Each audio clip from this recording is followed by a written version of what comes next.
Hello student, welcome to our today's class. So student, today we are going to start our 18th chapter India Villages and Panchayat. Bharat के गांव और पंचायतों के बारे में हम इस चैप्टर में रीड करेंगे. So let's reading the chapter. Majority of people in India live in the villages.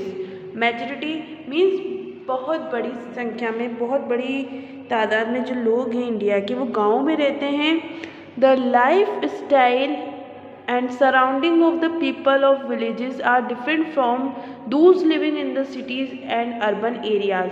और जो लाइफ स्टाइल होती है गांव के लोगों की या उनके आसपास का जो माहौल होता है वो उन लोगों से बिल्कुल अलग होता है जो लोग शहरों में या शहरी इलाकों में रहते हैं. जो लोग बड़े बड़े शहरों में, सिटीज़ में और या उसके आसपास के शहरी इलाकों में जो लोग रहते हैं, उनसे गांव के लोगों की जो लाइफ स्टाइल होती है, जो रहन सहन का तरीका होता है या आसपास का जो माहौल होता है वो बिल्कुल अलग होता है.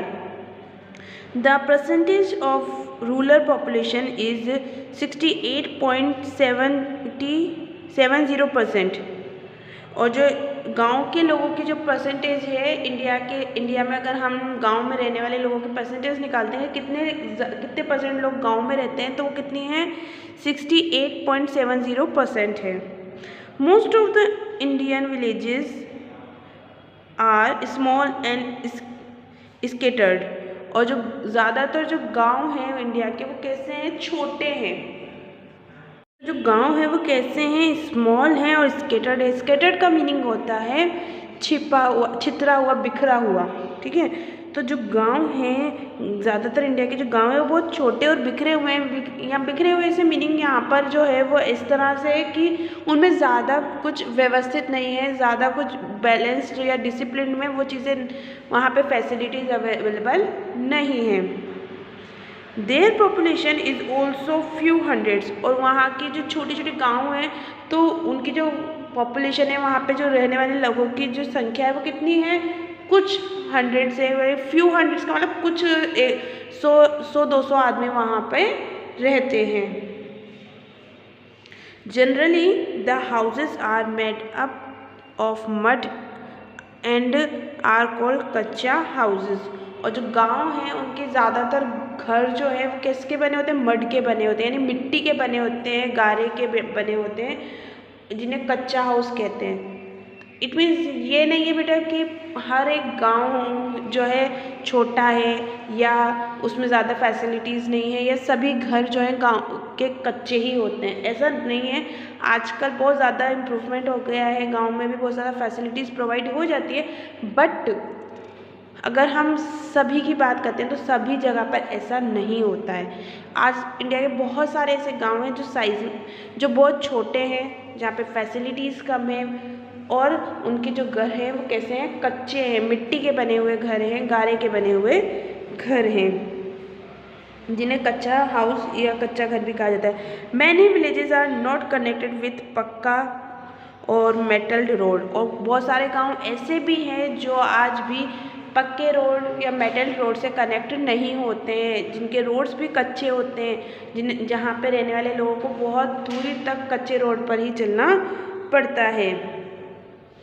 The modes of transportation are bullock cart and camel cart. और ऐसे गांव में जो ट्रांसपोर्टेशन की मीन्स की बात करते हैं या मोड्स की हम बात करते हैं तो वहाँ पे आज भी बैलगाड़ी या ऊँट गाड़ी, इस तरह के जो मीन्स होते हैं ट्रांसपोर्ट के, उनका यूज़ किया जाता है. बिकॉज कच्चे रोड पे कार या बाइक चलाना इतना इजी नहीं होता है. तो ऐसी कंडीशंस में जो गांव के लोग होते हैं वो बुलोक कार्ट या कैमल कार्ट का यूज़ करते हैं. A few Indian villages are large. और इंडिया के कुछ ऐसे गांव भी हैं जो कैसे हैं? बड़े हैं. अभी हमने थोड़ा देखा कि इंडिया के जो ज़्यादातर गांव हैं बहुत छोटे हैं और अव्यवस्थित हैं, बिखरे हुए हैं, उनमें फैसिलिटीज़ नहीं है. बट कुछ एक गांव ऐसे भी हैं जो बहुत बड़े हैं और फैसिलिटीज़ भी है उनमें.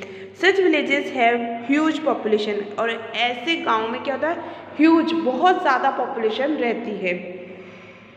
ह्यूज का मीनिंग क्या होता है? बहुत ज़्यादा, विशाल, बहुत ज़्यादा. These villages provide all the facilities to fulfill the requirement of their people। और इस जो गांव होते हैं, ऐसे गांव के अंदर क्या होता है, वहाँ के रहने वाले लोगों की सारी जो रिक्वायरमेंट होती हैं उनको फुलफ़िल किया जाता है। ऐसे गांव जो है अपने रहने वाले लोगों के, जो गांव के लोग हैं उनके लिए पूरी जो भी उनकी रिक्वायरमेंट है वो प्रोवाइड करवाते हैं, उनको सारी फैसिलिटीज़ प्रोवाइड करवाते हैं। They have all facilities like primary and high schools, healthcare centers, post offices, local shopping places, police chowkis and village cooperative bank. और ऐसे गांव में जो है सभी फैसिलिटीज़ होती हैं, जैसे प्राइमरी और high schools, health care centres हैं, पोस्ट ऑफिस हैं, लोकल शॉपिंग प्लेसेस हैं। कि आपको शॉपिंग करने के लिए किसी दूसरे गांव या दूसरे शहर में जाने की ज़रूरत नहीं है, वहीं पर ही एक छोटा लोकल मार्केट जो है गांव के लोगों की शॉपिंग के लिए अवेलेबल होता है। शॉप्स होती हैं जिस किराना, सब्ज़ी, कपड़ा, हर तरह की शॉप वहाँ के लोकल मार्केट में अवेलेबल होती हैं। पुलिस चौकीज़ होती हैं वहाँ पर, और विलेज कोऑपरेटिव बैंक्स भी होते हैं जहाँ गांव के लोगों को लोन वगैरह प्रोवाइड कराते हैं उनकी खेती के लिए, उनके किसी भी दूसरे काम के लिए। तो इस तरह से कुछ एक गांव ऐसे भी हैं इंडिया में जहाँ पे पॉपुलेशंस भी ज़्यादा, और उन पॉपुलेशन के अकॉर्डिंग वहाँ पे जो पंचायत है या वहाँ की जो प्रशासन है वो उन लोगों को फैसिलिटीज़ प्रोवाइड करवाता है। All these facilities are provided by the village administrative unit which is called village panchayat. और ये जो सारी फैसिलिटीज़ हैं वो कौन प्रोवाइड कराते हैं गांव के लोगों को, वहाँ की विलेज एडमिनिस्ट्रेटिव यानी वही गांव का प्रशासन, जिसे क्या कहा जाता है, गांव ग्राम पंचायत या विलेज पंचायत कहा जाता है। What is a village panchayat? अब हमारे को क्या जानना है कि विलेज पंचायत होती क्या है। Every family has a head who take care of the needs of all the member। हर एक फैमिली की अगर हम बात करते हैं, आपकी फैमिली हो या हमारी फैमिली हो, सबकी फैमिली में एक हेड होता है, एक बड़ा होता है जो हमारी फैमिली की हर एक मेंबर की सभी नीड्स को, सभी ज़रूरतों को फुलफ़िल करता है, उसका ध्यान रखता है कि फैमिली के किस मेंबर को किस चीज़ की ज़रूरत है। जैसे हमारे पापा होते हैं, हमारे दादाजी होते हैं, तो वो घर के हेड होते हैं और वो क्या करते हैं, इस बात का ध्यान रखते हैं कि घर के किस मेंबर को किस चीज़ की ज़रूरत है और उसे हमें कैसे फुलफ़िल करना है। In the same way somebody has to take care of the general needs of people living in village. और इसी तरह से गांव में भी कोई ऐसा होता है जो गांव के रहने वाले लोगों की जनरल नीड्स को, ज़रूरतों को पूरा करने का ध्यान रखता है कि गांव के लोगों को किस चीज़ की ज़रूरत है, उन्हें कैसे कौन सी फैसिलिटी प्रोवाइड करानी है, इस चीज़ का ध्यान रखता है। तो इट मीन्स हम क्या कह सकते हैं, वो कौन हो गया, गांव का हेड हो गया, विलेज का हेड हो गया। ठीक है, जैसे हमारी फैमिली का एक हेड होता है और हम फैमिली मेम्बर्स की ज़रूरतों का ध्यान रखता है, सेम उसी तरह से गांव का भी एक हेड होता है, विलेज का एक हेड होता है जो विलेज में रहने वाले लोगों की, पीपल्स की नीड्स को, उनकी रिक्वायरमेंट को फुलफ़िल करने का उनका ध्यान रखता है। और ना सिर्फ विलेजेस में, टाउन एंड सिटीज़ में भी होते हैं ये हेड जो है, टाउन एंड सिटीज़ में भी उनके लेवल के अकॉर्डिंग होते हैं। Their important needs are clean drinking water, electricity, school, dispensaries and drainage facilities। और ये जो अब गांव के लोगों की जो ज़रूरतें हैं, अब ये तो है ना कि गांव का या सिटी का जो हेड है वो आपके कपड़े, खाने, जूते, चप्पल, इनका ध्यान रखेगा। वो किस चीज़ का ध्यान रखता है, वो गाँव के लोगों को साफ़ पानी मिले, इलेक्ट्रिसिटी मिले, वहाँ के लोगों के बच्चों के पास पढ़ने के लिए स्कूल हो, डिस्पेंसरीज हो जहाँ पे गांव के लोग जो है इलाज करा सके, उन्हें दूसरे शहरों में या दूर जाकर इलाज कराने की ज़रूरत ना पड़े, उनको जो ज़रूरत है वो गांव में ही पूरी हो जाए। ड्रेनेज फैसिलिटीज़ हो के कचरा है, गंदा पानी है, उसको निकालने के लिए भी फैसिलिटीज़ प्रोवाइड करा, जिससे गांव का जो या शहर का जो माहौल है, हवा जो है वो गंदी ना हो, पॉल्यूशंस ना हो। इस तरह की जो फैसिलिटीज़ है, इस तरह की जो बातें हैं, इसका ध्यान कौन रखता है? Head of the city, head of the village या टाउन, जो भी हेड होते हैं विलेज के, टाउन के, सिटीज़ के, वो इन चीज़ों का ध्यान रखते हैं। These are the civic amenities looked after by the panchayat और ग्राम सभा। ये क्या है? सिविक एमिनिटीज़ हैं जिसकी देखभाल कौन करता है? पंचायत या ग्राम सभा करती है। इनको ये कौन देखता है? ये जो लोगों की ज़रूरतें हैं इनको पूरा कौन करता है? गांव में ग्राम पंचायत या ग्राम सभा करती है। तो आपको समझ में आया ग्राम पंचायत क्या होती है? ग्राम पंचायत का मतलब है हेड ऑफ द विलेज। गांव का जो हेड है उसको, गांव के जो हेड हैं, जो गांव के बेसिक नीड्स जैसे इलेक्ट्रिसिटी, स्कूल्स, डिस्पेंसरीज हैं और साफ़ पानी है पीने के लिए, ड्रेनेज फैसिलिटीज़ है, इन सब का ध्यान रखते हैं वो लोग जो है ग्राम पंचायत के लोग या ग्राम सभा के लोग होते हैं। विलेज पंचायत, अब ग्राम पंचायत क्या है? There are 6,38,596 of villages in our country. हमारी कंट्री में कितने सारे विलेजेस हैं? 6,38,596 विलेजेस। दे हैव पंचायत और द ग्राम सभा, और इन सभी गांव में क्या होती है? एक पंचायत या ग्राम सभा होती है। Its member are the panches, और इनके जो मेंबर होते हैं उनको क्या कहा जाता है? पंच कहा जाता है। 5 मेंबर्स की एक टीम होती है, एक सभा होती है जिसे पंचायत कहा जाता है। They are elected by the people of the village who are more than 18 years of age, और इन्हें कौन चुनता है? गांव के ही लोग चुनते हैं जो 18 साल से ज़्यादा के होते हैं, 18 साल की उम्र के या उससे ज़्यादा उम्र के होते हैं। वो लोग वोट देकर ग्राम के जो पंचायत होती है, गांव की जो पंचायत होती है, उसके पंचों को या पंचों को चुनते हैं। There must be at least 1 women member in the gram panchayat, और ग्राम पंचायत के 5 मेंबर में से कम एक जो है वुमेन होती है और बाकी सब मेंस होते हैं। ऐसा नहीं है कि एक ही हो, लेकिन कम से कम एक तो होना ही ज़रूरी है। 1 से 2 हों तो भी चलता है, बट कम से कम एक वुमेन तो पंचायत में होना ही ज़रूरी होती है। जो पंच होते हैं उनमें से एक वुमेन ज़रूरी होती है। The elected member among themself there are elect their pradhan और सरपंच, और जो 5 मेंबर पंचायत में चुने जाते हैं उनमें से वो लोग भी क्या करते हैं? अपने प्रधान को, अपने हेड को, अपने लीडर को चुनते हैं, जिसे सरपंच कहा जाता है। तो गांव के लोग जो है पंचायत में पंचों को चुनते हैं। उन पंचों में से जो है एक को लीडर बनाया जाता है, जिसे सरपंच या प्रधान कहा जाता है। ये देखिए यहाँ पर आपको पिक्चर दिख रही होगी 1 2 3 4 5। ये 5 पर्सन्स जो हैं ये कौन है? गांव के पंच हैं, जिनमें एक वुमेन है और बाकी 1 2 3 4 जो है जेंट्स हैं। और इन 5 में से एक को लीडर बनाया जाता है इनका, जिसे सरपंच कहते हैं।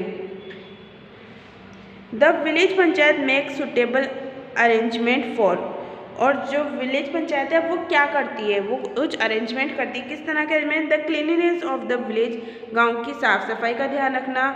Digging wells to provide clean drinking water, गांव में कुएं खुदवाए गांव जो ग्राम पंचायत होती है उसका क्या काम होता है कि वो गांव की साफ सफाई का ध्यान रखे कि गांव में गंदगी ना हो, पॉल्यूशन ना हो। गांव में कुएं खुदवाने का काम किया जाता है जिससे लोगों को साफ पीने का पानी मिल सके।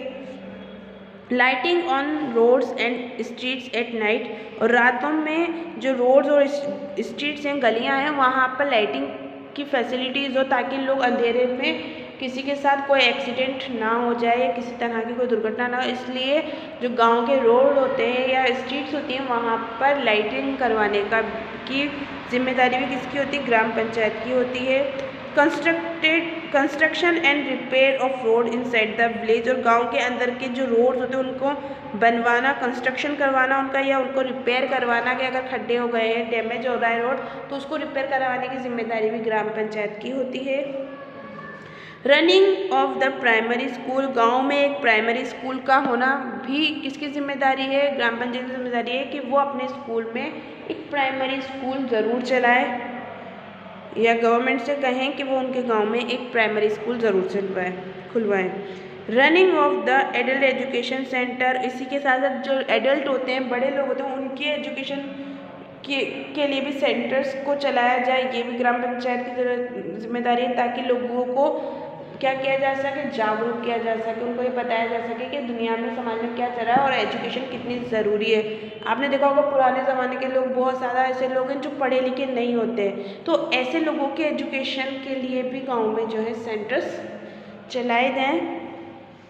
Providing medical help to the sick person, जो बीमार लोग होते हैं उनको मेडिकल हेल्प प्रोवाइड कराई जाए, इसके लिए गांव में छोटे जो है मेडिकल या हेल्थ सेंटर्स चलाना भी ग्राम पंचायत की जिम्मेदारी होती है। Setting dispute among the villagers, गांव वालों के बीच में अगर कोई झगड़ा चल रहा है, कोई डिस्प्यूट चल रहा है, तो उसको सेटल आउट करना भी ग्राम पंचायत की जिम्मेदारी होती है। Helping the villagers in controlling the disease, और गांव वालों की हेल्प करना, किसी भी तरह की बीमारी, किसी भी तरह की महामारी अगर गांव में फैल रही है तो उसको कंट्रोल करने में, उसको रोकने में गांव वालों की हेल्प करना, उनको हेल्थ और मेडिकल फैसिलिटीज़ प्रोवाइड करवाना भी ग्राम पंचायत की जिम्मेदारी होती है। The gram panchayat appoint a gram sevak और सेविका टू हेल्प द विलेजर्स। अब ग्राम पंचायत क्या करती है? ग्राम पंचायत गाँव में एक ग्राम सेवक या ग्राम सेविका को अपॉइंट करती है, जो क्या करते हैं, गांव वालों की, विलेजर्स की हेल्प करने के लिए। ग्राम सेवक और sevika are the people who guide the villagers to improve their living condition. Gram sevak और ग्राम सेविका कौन होते हैं? वो लोग होते हैं जो गाइड करते हैं किसको? विलेजर्स को, to improve their living condition, कि वो अपनी लिविंग कंडीशंस को किस तरह से सुधार सकते हैं, बेहतर बना सकते हैं, इसके लिए गाइड करने का काम कौन करता है? ग्राम सेवक या ग्राम सेविका करते हैं। All the villager must help the panchayat for various development work, और इसी के साथ साथ ये ग्राम सेवक और ग्राम सेविका क्या करते हैं? गांव वालों को ये भी बताते हैं कि गांव के लोगों को भी ग्राम पंचायत की जो है हेल्प करनी चाहिए। वेरियस डेवलपमेंट वर्क में जितने सारे गांव के विकास के काम होते हैं, विकास के कार्य होते हैं, उनमें जो है गांव के लोगों को भी हेल्प करना चाहिए, मदद करनी चाहिए ग्राम पंचायत की। न क्योंकि किसी भी जगह को, किसी भी विलेज को डेवलप करने के लिए सिर्फ वहाँ के एडमिनिस्ट्रेशन की ही जिम्मेदारी नहीं होती है, वहाँ पर रहने वालों की भी जिम्मेदारी होती है कि वो अपनी लिविंग कंडीशंस को इम्प्रूव करें। Village panchayat need money to all these function, और इन सभी काम को करने के लिए जितने भी यहाँ पे जो ड्यूटीज़ हमने पढ़ी हैं ग्राम पंचायत की, उन सभी को पूरा करने के लिए उनको पैसे की ज़रूरत होती है। It gets money through taxes on fairs, shops and houses, और ये पैसा उन्हें कहाँ से मिलता है? जो ग्राम पंचायत होती है उन्हें ये पैसा कहाँ से मिलता है? वो टैक्स लगाते हैं, टैक्स लगाते हैं किस पे? फेयर्स पे, शॉप्स पे और हाउसेस पे वो टैक्स लगाते हैं। उन टैक्स से जो पैसा मिलता है वो पैसा जो है गांव के जो भी काम होते हैं, जो भी फैसिलिटीज़ प्रोवाइड कराना होता है उन्हें, उसके लिए वो यूज़ किया जाता है।